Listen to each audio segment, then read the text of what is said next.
marks aren't actually the most important thing in your HSC, your rank is. And with your first HSC assessment around the corner, it's so important to understand what ranks even mean, and most people don't. So here's how they work and how to use them to your advantage. Essentially, your rank is where you sit compared to your entire cohort in a specific subject, and it's based on how well you perform relative to everyone else in your school for that subject.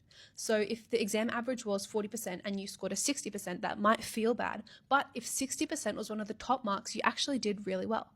But 60% might still feel like a bad mark, so why is it good just because you've ranked well? Well, each school marks differently. Some are super harsh, so a 60% at your school might be the same as an 80% at another. So the problem is that NESA has to find a way to standardize everything, which is where your rank comes in.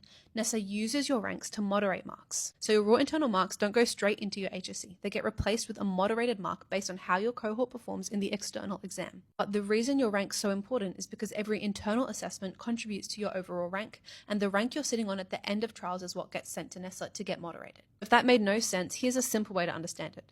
If the highest internal mark at your school was 80, but the highest mark in the HSC exam is 95, your cohort gets pulled up. But if the highest HSC mark is only 70, everyone gets pulled down. So your HSC outcome depends not just on you, but how your cohort performs. The important part is your rank order stays the same. Even if your mark gets adjusted, NESA keeps your school's ranking structure. So if you ranked first but got a 70 in your HSC and the highest mark was a 95, that 95 becomes your new mark, but it can also work against you. So you can see in this example that the internal ranks were different in the HSC exam. So the person who ranked 6 ended up getting a 55 in their HSC, which was the second lowest mark.